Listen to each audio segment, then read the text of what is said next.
To all who come to this happy place, welcome. Disneyland is your land, your land, your land, your land.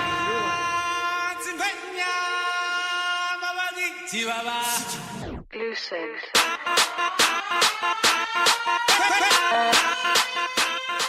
Ladies and gentlemen, welcome to Explore the Mouse Podcast, a podcast by Disney lovers for Disney lovers. Come join us as we dive into the wonderful world of Disney.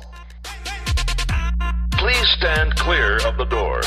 Por favor, manténganse alejado de las puertas. Here is your host. It's Casey. And it's Eric. Welcome to Explore the Mouse Podcast. What is going on, everyone? It is Eric from Explore the Mouse Podcast, along with Casey. Hey, guys. And this is episode 32. It's a big number. It is a big number. We are starting to get up there in episodes, which I'm really excited about. And this episode in particular, I'm really excited about because this is a movie that, in my opinion, is very underrated. And we are talking about the movie Up. I didn't realize how old Up was until you brought it up. So the reason we're doing... I'm going to say the word Up like so many times in this episode. So the reason we're specifically doing Up on this episode is because today, Up the movie turns 10. I feel so old. I know. It was released on March 29th, 2009. Wow. Which, again, we had this conversation when I put this podcast up that we were like, how is this movie 10 years old? Yeah, I feel like this movie is only like 4 or 5 years old. Yeah. So it's going to be really fun to kind of talk about it. We're going to talk about the plot a little bit. Talk about also too the inspiration the movie had on like current merchandise and just treats inside the parks and even character meet and greets. So because even though the movie is 10 years old and in my opinion it's very underrated, it had a really big lasting influence, and we'll talk about all that in the podcast. Yeah, it's a pretty big foothold. But let's talk about some Disney news, and then we have a little bit of Explore the Mouse news. Disney news. We are visiting 3 different resorts, or parks, in that matter. Over in Disneyland, there's some cool stuff happening. Pizza Planet in Tomorrowland officially opened. Yay! Over in Disneyland in Anaheim. Oh, I'm jealous. Yeah, which Pizza Planet. I really hope that after like Tron is done, I hope they'd put a Pizza Planet over in Tomorrowland and Walt Disney World too, because I think it'd be really cool, and it has the Pizza Planet spaceship on top of it. It just looks really, really, really cool. Another thing is over at Downtown Disney, Black Tap Craft Burgers that I've been talking about is officially open. The best and coolest looking milkshakes ever. Yeah, I mean, just everything. The burgers are insane. The milkshakes are insane. The French fries are hand cut. I mean, it's just everything about this place is just... Everything there is done to like the nth degree. It just looks really good. So I'm hoping that we either get a chance to get out there to try it, or I'm hoping that maybe they bring it to Disney Springs in Orlando. Last thing with Disneyland is that Disneyland introduced a all brand new Disney Flex Pass annual pass. That started on the 21st. And what's that now? Say it again. Disneyland introduces an all new Disney Flex Pass annual pass. That's too many words. I know. I'm lost. I don't know why they just didn't call it Disney Flex Annual Pass. Disney Flex Pass Annual Pass. They should just call it Disney Flex Annual Pass. What is that? So, basically what it is, it offers multiple ways to visit Disneyland. It basically, and their whole point of it is combining value and flexibility, because that's the biggest thing with Disney passes is you need flexibility, right. You know? So what they'll do is they'll have the opportunity to access one or both of the Disneyland Park or California Adventure on select good-to-go days with limited blockouts. Okay, I feel like I've heard about this. Yeah, and then they're also going to be able to make reservations on other days for more access. So, and you can manage all that through the Disneyland app if you were into that. Let's move over to Tokyo Disneyland because they got some really cool news there too. One of the news is there's a new port coming to Tokyo Season 2020, and it's going to be called Fantasy Springs. And if you guys are not familiar with what Tokyo Disney Sea is, I would kind of say it's more along the lines of like how Epcot would be. You know, there's a lot of like different atmospheres, and I know I'm not really doing it justice, but my sister talked about Disney Tokyo Seas on our podcast that we did for Disneyland Tokyo. But it's coming in 2020. It's called Fantasy Springs. And basically, they're investing 250 billion yen, which is 2.2 billion American dollars, into this and making it into something. Did you say billion? Yeah, $2.2 billion in American dollars. You guys can't see it, but my jaw just dropped. Yeah. So the Fantasy Springs theme port is pretty much exactly what you think with the fantasy. Is there's going to be areas themed to Frozen, Peter Pan, Tangled, and other like fantasy-esque Disney movies. I don't know what you're talking about. Tangled's like super real life. So it is real life. I don't know what you're talking about. My hair glows. But it will be anchored by one or two attractions in the theme section of the new port. So that's going to be really cool. And again, there's some really cool concept art. I'll try posting some concept art, or maybe I'll do a blog about this this week. And I'll post some of the concept art that Disney put up, because let me tell you, it looks really cool. It kind of resembles like almost like you're putting Fantasyland and like Avatar, like Pandora together. It's just really, really cool. Last bit of news over in Walt Disney World is over in Animal Kingdom, which I think is very appropriate for this podcast to kind of segue in because of the movie Up, and it's very nature-esque and adventurous. But Holiday Meets the Magic of Nature will be this year. What is with Disney and these like long... I know, the names just keep getting longer and longer. Like Holiday Meets the Magic of Nature. Like we can't everything's fit just that so on long. a pair of ears. It is just crazy how long it is. But basically what it is, it's going to be another holiday event for around Christmas time. And they're going to be kind of celebrating like not only like Christmas, but they're also going to be celebrating like kind of where it combines with nature and kind of everything they do in Animal Kingdom with conservation and stuff like that. I like it. And there's going to be a ton of different I things. wonder, like, why Christmas? Just because there's so many people? I think, honestly, wouldn't you think, like, we would try and do it another time? No, because I think what Disney's trying to do, especially with how crowded the parks are getting, to get people into absolutely, yeah, the lesser parks. I think that they're trying to spread out the crowds. That makes sense. You know, if you think about it, if everyone's going to Magic Kingdom at Disney or at Christmas time, you know, like Animal Kingdom is fairly empty. So I think they're just trying to spread out the people a little bit, which I think is... If we were down there, I would throw it on as another day. Oh, yeah. And then I would probably do the special ticketed event, because I Yeah. assume it's going to be a special ticketed event. Or is it like Food and Wine Festival? No, I actually think it's... Yeah, I don't think it's not... From what I've read so far, it doesn't really look like it's a special ticket event. It looks like it's going to be something that... they're just going to be celebrating like throughout that time all over in Dino Land and in Asia and Africa and all that. And they're just going to have a lot of cool different things, including like different celebrations of Christmas in those different cultures as well. So I'm in. I think it's going to be really cool. But that is it for that. But let's talk about Explore the Mouse news real quick, because Casey and I have just a little bit of news. And what we decided is we decided that we're going to go a direction in this podcast where we're going to kind of turn this into like a season type thing. Yeah. Because of our busy schedules, including mainly Casey's busy schedule with work. Summer's just a hot mess for us. Yeah, because Casey works like resort retail, she basically does not have a summer. So we decided that because it's going to be so hard for us to keep up with doing podcasts, is that we're going to kind of split our podcast into seasons, and we're going to take a little bit of a break after this episode, and then we're going to come back again with episode 33, probably around the first week of August. Yeah.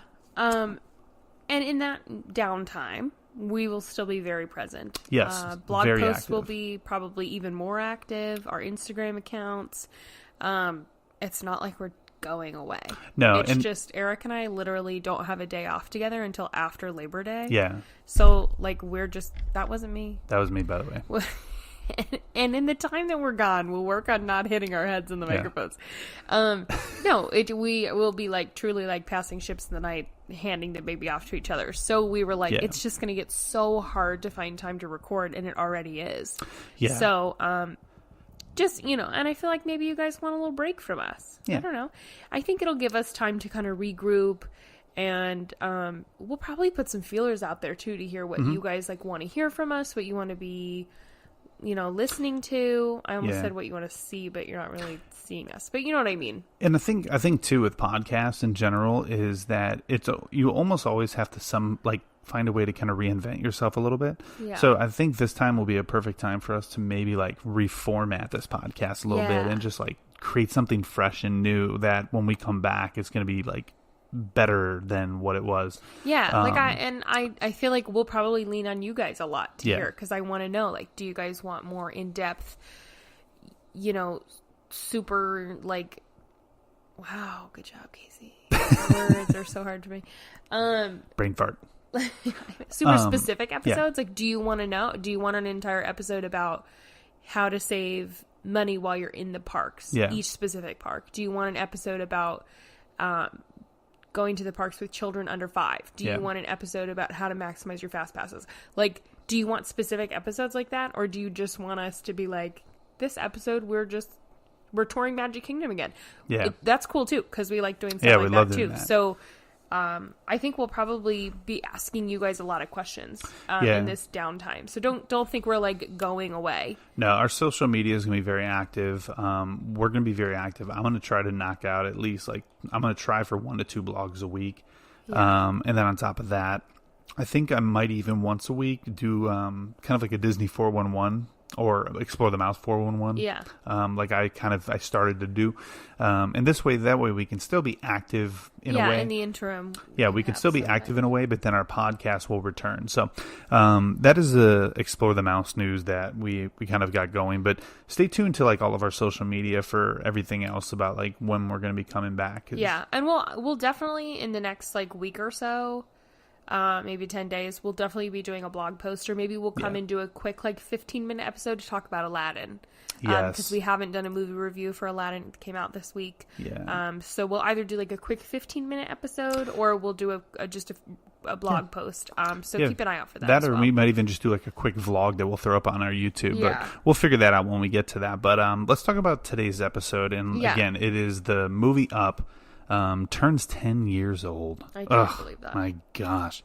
So the one thing I like about the movie Up is it's now I know every Disney or Pixar movie like tells a story. Mm-hmm. The one thing I love about Up though is that there is just such an in-depth like storyline to this movie, where it's not just Andy's toys came to life and this and that. Yeah. I mean, there's like a really in-depth story that brings you kind of into it emotionally, and emotionally. It is. You're like really, really connected to this movie. Well, it is, because I mean, think about it. You look at the relationship with Carl and his wife Ellie, and we're going to talk about. I can't make it through the first 5 minutes of this movie without blowing my eyes out. Maybe that's why that's the only thing I ever freaking remember. Man, I know. So we're going to talk about, let's talk about the characters, because what the movie really centers around, and it centers around an elderly male named Carl. Carl. And basically, and Russell, who is a little boy scout. Yeah, basically like I forget what they call them, adventurers. But it's like the little Boy Scouts. They're earning merit badges and stuff. But the story originally started off in the 1930s with Carl. He loved this explorer, was it Charles Muntz? Mm-hmm. And he loved the explorer Charles Muntz. He met his wife Ellie, who was another big fan of. She was a cute little tomboy. Ellie was. I loved her character. Fierce little girl. And so it started off with, them two kind of connecting with their love for Charles Muntz, this explorer. Charles Muntz basically said that he, has a skeleton of a giant bird and was called out on it and this and that. So they've always made a pact that they were going to move to Paradise Falls. Sounds like a beautiful place. It is. I mean, well, in the cartoon it is. I mean, I know that wasn't really a real place, but well, actually I lied, it was, because we'll get into that a little bit, because just like everything Disney and Pixar does, they go and explore different places in preparation for stuff like that. So and that is kind of where the story takes place, is in South America. Yeah. And the actual producer itself, Pete Docter. Yeah. Not I always want to say Doctor. doctor. But Pete actually took like a bunch of the directors and producers and stuff like that, and they actually went down to South America. obviously. And they stayed there for a few weeks and just toured everything, went through the jungles, went to like all the different waterfalls. That's why I wouldn't be surprised if a lot of those like Paradise Falls was based off of somewhere that they actually saw. Yeah. But yeah, so let's talk about just real quick with the movie itself. It got released 10 years ago today, May 29th. The movie had a budget of $175 million. Which is a crazy number for a cartoon if you think about it. And the movie made $735 million, which is Okay. really impressive. Really, really impressive. And by the way, I think I said 3 weeks, and I actually only spent 3 days in Venezuela No. doing research. That's a big difference. That is a really big difference. That's like 2 waterfalls compared to 20, but... Yeah, they were there for 3 days. But Okay, wait, you totally just got off the subject. yes, I did. Well, Because you were talking about... Okay, so Russell, and then you were talking about Carl, how he meets Ellie, and they want to go meet Muntz, and he talks about this bird, and then all of a sudden you were like, and then they're in South America. You didn't even talk about how Carl got to South America. so I started talking about that, and then I realized that I need to start like at the beginning a little bit. So Guys, I'm just as confused as you are. I rabbit holed back because I wanted to go back to the beginning of how this movie even came about. God. I know. I am horrible. I'm sorry. So let's go back to the plot. Okay. Yeah. Let's bring this full circle back to the plot. Okay. So we talked about like how Carl and Ellie met. Okay. When they were kids. Yeah, when they were kids, they Yeah. shared a mutual love for Charles Muntz, the explorer, And adventure. yeah, and general. that's something they really wanted. Yeah. So Carl and Ellie, ended up getting married. Yeah. They bought this house that they ended up doing a fixer-upper on, and they had this plan for years and years and years to move over to Paradise Falls, and basically find this elusive bird. Yeah. That Charles Muntz said that he had a skeleton of that people would not believe. Like, basically, they were calling Charles Muntz a liar, and Yeah. they wanted to prove that he wasn't because they loved him so much. Yeah. And so, unfortunately, over time, like when they were building this house and refurbishing and stuff like that, this money kept getting in the way. They were never able to live out their dreams. Yeah, so in the first 5 minutes, what I'm talking about, and if you're not familiar with the movie or if you just forgot, because it has been 10 years, in that first 5 to 10 minutes, they do it's just a quick snapshot of their lives, right, of Carl and Ellie. Yeah, and they have this book, and it's labeled The Spirit of Adventure, and it's like a photo book that she put together for him, and it kind of chronicles their whole life, and as things happen, she adds little snapshots to it. And yeah, they have a little jar that they put money that they're going to take to Paradise Falls, or that's how they're going to get to Paradise Falls. And then things happen, their car breaks down, or they have to do something, The big as one it was happens in life. The big one that changed it all was the miscarriage. Yeah, so I was getting there. Oh, I'm sorry. So it chronicles all these things, and yeah, in the middle of it, they get pregnant, and you see them painting a nursery, and then Ellie has a miscarriage, and so that's sad that you see them go through that, and then but she's remains such a positive little character through the absolutely. whole thing, and so at the end, Ellie passes away, which is so sad. So Carl kind of just becomes this curmudgeon-y old man who lives in this beautiful house by himself.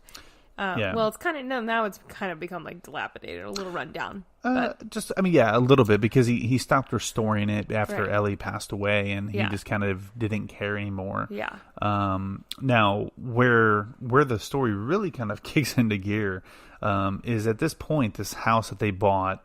They didn't buy it in the 1930s, but probably Whatever, doesn't matter. This house that they bought somewhere in the mid 1900s, they basically are now surrounded by skyscrapers and all these big city buildings. Yeah. And Everybody's building up around them. and they're trying to get Carl to move, and Carl just refuses until one day a construction worker gets injured on his property, and by him. Well, by him, I know. Beats him with his walker. Well, they shouldn't have been on his property for crying out loud. He didn't just get injured. He got like whatever. So the city used that as a loophole to basically get him out, and this is kind of where his imaginative brain kind of came into effect. And so if you saw the movie, the iconic, like I guess you could say the iconic. Well, they gave him like 24 hours to vacate his home, and like, which I think is so funny in the movie that like people from the old folks' home are coming to pick him up. Yeah, which doesn't happen. They don't have a bus that comes pick people. Get, kicked out of your home. They would just like put you somewhere. Yeah, they can't force you into a retirement home. home. You have 24 hours, and then we're picking you up in the van, and you have to get in. No, it's not like how that works. But yeah, so like basically he utilizes this time to basically take thousands and thousands of balloons that are tied into the house through filled with helium through his chimney. Yeah. And he has this complex system of how he's going to release the balloons to get lower. You know, it was a really complex idea that to me, there was like some forethought there. Yeah, there was a lot of forethought. So it wasn't like, hey, you have 24 hours to get out, and it was like, okay, crap, what do I have to do? Yeah. It was like, this is something he's been thinking about for a long, long time. Yeah. And that's kind of where the movie really kind of fits in. And this is where we get Russell. Russell kind of comes into the picture at this point where Russell's trying to get his last merit badge for helping the elderly. Yeah. So I love it. I need my help the elderly badge. He's trying to help the elderly, and Carl was somebody who was trying to help.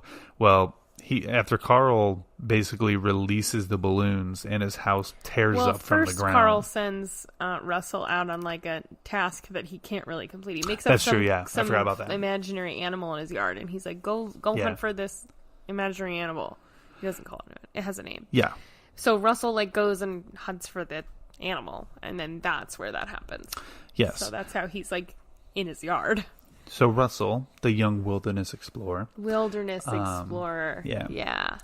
It hit me for a second. I was like, what is it called? Then I'm like, boom, wilderness explorer, duh. Yeah. So this is kind of where it comes into effect. I think it's actually one of my favorite parts of the movie too, is that as the house is lifting up above the city, Russell's like outside the door, like peeled like to the wall. Yeah, it's cute. Which I think was like probably one of my favorite things of that movie. And eventually Carl's nice and lets Russell in. As they're like flying through the sky. So they ended up this is where the movie gets really intricate too, because it's not just like they just flew and ended up somewhere. I mean, the movie is like really intricate, as in like they specifically got caught in a nimbus cloud. Yeah. And then after this, they traveled and were over South America, which is where he was trying to go anyways, which is Paradise Falls. Been a whole different story if it had been a cumulonimbus cloud. Or a mammatus cloud. Yeah. He might have been like in Russia. What if? Russia. Could have landed in Oz. Ooh. That would have been a twist. Plot twist. So they land in South America. Yeah. And this is where the fun really begins, because it introduces my favorite character, like one of my favorite animal characters of all time. And it's not Bing Bong. Can Bing Bong be? It's not an animal. He's imaginary. No, nobody should like Bing Bong. Bing Bong's the greatest. So actually, quick rabbit trail. When we were at Disney, they had a Bing Bong stuffed animal. Yeah, I took everything in me to get Eric to not buy it. I literally walked around with this thing for probably like 5 or 10 minutes. That's from that movie Inside Out, guys. Yes. It's not from Up. So if you're like, I don't remember who that is, it's from Inside Out. Bing Bong was great. There's a character called Bing Bong. Probably one of my favorite animal characters, Kevin, is introduced at this time. And Kevin is just, in my opinion, he is just the greatest character. Sorry. I always, the whole Kevin thing always screws me up.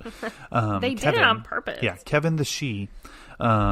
She is like literally one of my favorite characters, and it's funny because like that character doesn't speak. It's not even a character. It's literally just a bird that is like, it's kind of like Hey Hey.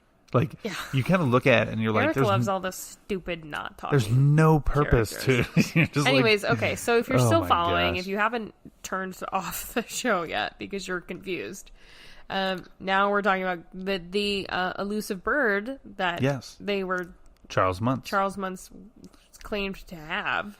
And everyone called Kevin Charles is one of them. Muntz. And so they named Kevin because they didn't know Kevin was a she. Yes. Until there's another character that shows up, which is a dog, Doug.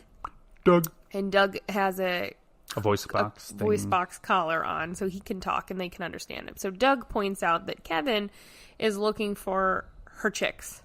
So that's when they all realize that Kevin is a girl Kevin. Not a dude. Girl Kevin. Not a dude. And she's looking for her chicks. Kevina. And Doug is not the only dog. Yes, there's several He's the other... only Doug, but he's not the only dog. Yeah, he's the only Doug. I mean, he's the only one that, like, really matters. Yeah, the others are kind of jerks. Yeah, the other ones are, they're mean dogs. They've been, like, sent to hunt Kevin. Yeah. So, that's when and who you're talking about is led by Alpha, which is the Doberman Pinscher. Yeah, there's a Doberman Pinscher, there's, like, a boxer. No, a bulldog. Yeah, there's a bulldog. And a Rottweiler. And a Rottweiler, Yeah, they're all, like, this is ruffians. I love all three of those. This is where the plot twist comes in. Is like, and this is what I love about it, is the plot twist is the dog's owner and master is Charles Muntz. Dun dun dun. Bum bum. That's right. I need that sound effect. Oh, I need to find that sound effect. So this is where the fun plot twist came in because are you guys still with us? You probably aren't, but that's fine. Is anybody still out there? We're totally cool with that. Oh my God. Yeah, if this is a live episode, no one would be listening. No alcohol has even been involved. Like, it would make a little more sense. No, but it's called sleep deprivation. Yeah, that's what it's called. Yeah. So this is kind of like, for me, this is where I think the movie was really interesting because for his whole life, Carl and Ellie, wanted to basically prove everyone wrong that, this bird was real and Carl Muntz wasn't a liar. And then he goes through all this trouble. Ellie passes away. He, uproots his house. All this literally. trouble. Like 60 years worth I know. of trouble, too. Like, it's not like it was 5 years. No. This is his it was entire forever. lifetime. And he runs into the person that he is trying to prove, in the middle of the jungle in South America. Yeah. Which I think is completely crazy. Now, this is kind of where I have, like, a small, I guess, disconnect a little bit of, like, the movie. Okay. Carl Muntz was a bad person, right? Yeah. That's what I thought. Okay.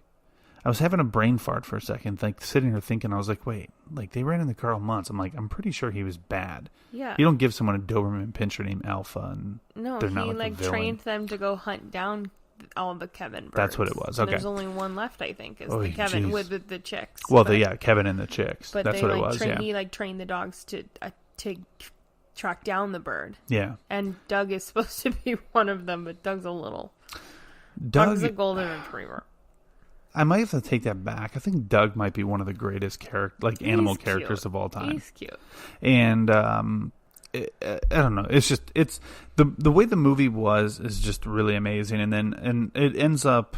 I know this is a big Cliff Note thing, but hopefully you've seen it, or if you haven't, go watch it. I think the cool part about it is that at the very end of this whole movie, after they save Kevin from Carl Muntz Carl realizes that like Charles Muntz is now who he says he normally is. He wasn't like that idol that he spent 60 years like looking up to. The cool part is that he finally ended up putting his house on the cliff of Paradise Falls. So here, and I'll give you like a 2-second thing that just happened from where Eric picked up to the end of the movie. At one point, there's like a whole chasing sequence, and Carl Muntz essentially throws something that lights the bottom of, Muntz, you know what I mean? Muntz throws something that lights Carl's house on fire. Yeah. And Carl abandons Kevin and Russell to go save his house. So he picks the house over his new quote unquote like family that he doesn't acknowledge as his family, but they're definitely his family. Oh, so he saves his house. Well, then a couple like minutes later, we find Russell is now taking helium balloons and like a fire extinguisher or a leaf blower, and he's trying to like fly off to go back to Muntz to save Kevin. And so now Carl is like torn between, do I go rescue this kid and this bird and this dog, or do I save my house? And finally, through all of it, he decides to save them, and he puts them on Kevin's back. And see him let his house go, and it's a conscious decision that he lets his house go. And then it's first he finds the scrapbook. Scrapbook that Ellie and he made together, the one that's the Spirit of Adventure, and he flips through it much like he has several times through the movie, except at this point I think he sees more pictures at the end, like just some portfolios that she had slid in there, and one of them said, "Thanks for the adventure, now go have one of your own," or something like that. And so that's when he realizes, like, I have to stop holding on to this life that we had created for ourselves, and I have to live my own life. It's sad that it took him like 70 something years to realize that, but he did. So he he makes a conscious decision to let his home go and to save his family, or quote unquote family. But it is cool because at the end of the movie, you can see the house sits exactly where they had pictured it to sit on Paradise Falls. So there was a resolution in all of it. And Muntz dies. Yeah, Muntz dies, but we don't because it's a Disney movie. Somebody has to die. Someone has to die, and it's usually the bad person. Muntz. I think for me, like, the biggest thing about this movie that I loved, and I said this earlier on, is that it's one of those movies that kind of just engages you, but not even just engages you, but it almost kind of makes you relate a little bit. Like there's different pieces of the movie, and I know it's a cartoon, and like it might sound crazy, but movies are supposed to entertain you, but a lot of times movies do kind of bring you in a little bit to the actual plot itself. Well, there's always some relatability, or I say always, but for the most part, there's some relatability on some level for everybody. But Up had that. Yeah. Up had a lot of relatability, which I loved, and it was definitely one of those like movies that you could watch over and over again and pick up different things. And I just hit my microphone again. You can pick up different things every time you watch it, but also pick up that same exact message, which I think is really cool. Yeah. Now Up has become a very influential movie over the past 5-6 years? Yeah, I would say. You're seeing more and more of it. Yeah. Even though it's been out for 10 years, a lot, and I think that maybe that's the reason why we don't like think that it's that old of a movie, is because a lot of the things that have come from Up have only been prevalent in the last several years. Yeah, in the last several years. Maybe. Inside the Disney parks, more importantly at Animal Kingdom. Animal Kingdom now has, like, they started with the Russell and the Doug meet and greet over on Discovery Island, and it's just really cool to see Doug. And I don't know if he still talks, but I know he was talking for a while. Yeah, I don't know. And I don't know if they stopped that when they stopped the talking Mickey and Minnie and stuff like that. But I know a while ago Doug actually talked, like the little voice box actually would talk. And they would just do a bunch of meet and greets, and became so popular that last year they introduced Kevin. Yeah, which I think was awesome, and it's a cool costume too. It's so cool. It's tall. And the cool thing about Kevin at Animal Kingdom is that it's a character meet and greet that just roams around. And I mean you're probably gonna find Kevin usually in one spot, but she moves around a lot. I know it's hard to say she. You want to just say he. It's so hard to go from Kevin to he or to she. Yeah. But yeah, like, and it's just a really cool because the character, quote unquote character, interacts so well with people. Yeah. And I don't know who is in there, but they must put that person in front of the TV and make them watch the movie Up over and over and over again, like 20 times before they can play Kevin. Yeah. Because the person playing Kevin, fourth wall, is, almost identical to You the guys actual can go on cartoon. YouTube and see videos. It's really cool. Yeah, and I think I to see posted her. something on one of our blogs because I did a blog about Kevin, and there's a video on there from the Disney parks. Yeah, it's really cool to see her. So cool. But some of the other influences too that kind of came out of Up is just a lot of memorabilia, or not memorabilia, but a lot of merchandise. Yeah, there's a lot of Up merchandise, and more. We saw the dresses We were this there past last trip. week. Yeah, they have the pinup dresses that you can get at the dress shop on Cherry Tree Lane, out of the marketplace or the co-op marketplace. Yeah, they have an Up dress. They had those really cute Up ears. Oh, the Up ears were the best. And Yeah. so what they were is the actual Mickey ears part of it were the sky and the clouds. Yeah. And then the bow was the balloons. And then in was the center so of cute. in the center of it was the grape soda cap. Yes. That we left that part out, but in the movie Russell is a big grape soda, or actually no, Carl's a big grape soda drinker. Yeah, he and Ellie. and so he gives it to Russell at the end as his badge. So like the grape soda basically became a badge, and it's Also, I don't know if you guys know this, but it's an Easter egg that's the same grape soda that was featured in the original Buzz Lightyear commercial in Toy Story. boom. Yeah, same brand. I love Pixar. Mic drop. And then also you have the Adventures Out There cone that was over at Anti-Gravities. So it's just like the movie itself inspired so much.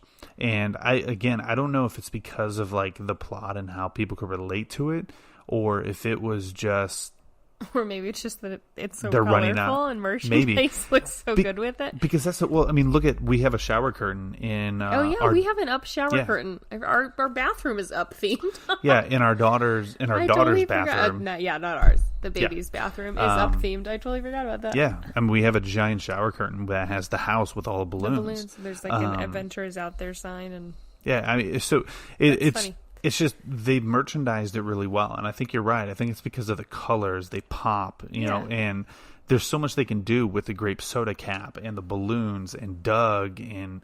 I think I've even seen like T-shirts out there that Disney sold for a while that were like the basically they look like Russell's shirt, like the the Ventures. his like uniform, his little. I mean, so it definitely has had a major influence even today, and I really hope too, because I think the characters are great. I think the merchandise has been awesome. I really hope that it continues to kind of move forward a little bit. Yeah. I don't know how long it could sustain off of that. Yeah, I don't know. Unless they did another movie, but I don't really think know there what wasn't they really much of a movie left open. Could do with it, yeah. I mean, never say never, but to me, Up, I don't know, but like the opening sequence honestly could have just been a Pixar short.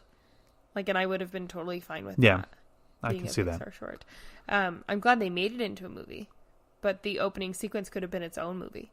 True. Like, I actually, if they wanted to, I would watch an entire movie about Carl and Ellie. Actually, I don't think they would, but no. But I would watch an entire Because movie then you about wouldn't have Russell, you wouldn't have Maybe Kevin. they'll come back and they'll do, because now Russell's like graduated high school, right? Yeah. Russell was probably like 7 or 8. So he's graduating high school now. They can maybe do something where like a bunch of Kevins or whatever the Eagle Scout version of Wilderness Guide is or whatever. Kevin now has like 15 children. He's out of merit badges, so he's got to like figure out something new. Yeah. But like I said, I don't know how long it can sustain. But again, you never know. I mean, because but like look at like Orangebird and Figment, and that's true. They have nothing going on, but they're still very prevalent in the parks. That's true, and I think Kevin works with like I'm not talking about the animated Kevin. I'm talking about the actual like character meet and greet Kevin at Animal Kingdom. They fit so well in with Animal Kingdom, so I don't really see them going anywhere anytime soon. I mean, Bug's Life hung in there for a long time. Rest in peace, Bug's Life. That was such so maybe it'll just hang out for a while. We'll see. But I think I almost said a decade, but it's been a decade. Yeah, it's been a decade. Oh. Well, it's been a decade for the movie, but it's only been like half a decade for like everything else. But if you guys haven't seen some of the merchandise we're talking about, we actually took a bunch of pictures. We'll be posting photos of like the ears and the dress and all that stuff. I think I posted already something about the Adventures Out There cone. Yeah. But it's great stuff. If you're heading to like Disney World, because I don't think Disneyland has as much of it, because it's, I don't know. I haven't the seen dress or done any research. I'm sure the ears and the dresses are, because they usually bring those like kind of like, you know, all over. But like as for like character meet and greets, I think that's an exclusive thing to Disney World and Animal Kingdom. But if you guys do some research on that, if you guys get a chance to get down to Disney World, go to Animal Kingdom. Not even just for them, because Animal Kingdom is a great place, but go there. You can see Kevin, you can see Russell and Doug. Eric's saying just go for Kevin. He's essentially just saying go for Kevin. Yes, go for Kevin, because it is just highly entertaining. Like I said, head to our blog at explorethemouse.com and go back. I think it's like a couple months ago. Yeah. Go back and look for our Kevin blog, and inside that blog is actually a video of Kevin, and it's just so, like, the interaction is so much fun. But yeah, so like I said, overall, I love the movie Up. I love everything about it. I just can't believe it's been 10 years. Yeah, I love the merchandise. I think it was awesome. If you haven't seen Up, please go watch it. They've seen it. There's nobody that hasn't seen Up. I don't know. Well, but Disney Plus will make it a lot easier coming up. Yeah. Because with Disney Plus, you can just watch Up over and over and over again. For sure. Which I probably will, because I liked it. But yeah. I'd cry. So that is Up. That is 10 years. That's what's up, guys. Of Up. That's what's up. And we're not going to make the end of this all long and drawn out. No. We'll see you guys soon. Yeah, we'll be back soon. Like I said, we'll probably do a 15-minute episode to talk about Aladdin. We'll be around. We'll probably be even more present since we don't have time to record. We'll probably be on Instagram and stuff so much more. Yep. Instagram, live videos. I'm going to try to maybe do like some stuff with Aladdin for our YouTube. Yeah, and like I said, we'll be looking to hear from you guys as well. As far as what you want to see, if you want to see us completely flip and talk a different way and stop apologizing about the mics and things like that, we want your feedback. We want to know. If you don't want us to use the word awesome, that's cool too. Literally, we want to hear from you guys, because you guys are a reason that we do this. Yeah. So a lot of what will be done this summer during that break will be figuring out a new approach, or if we just continue to do what we're doing. Yeah.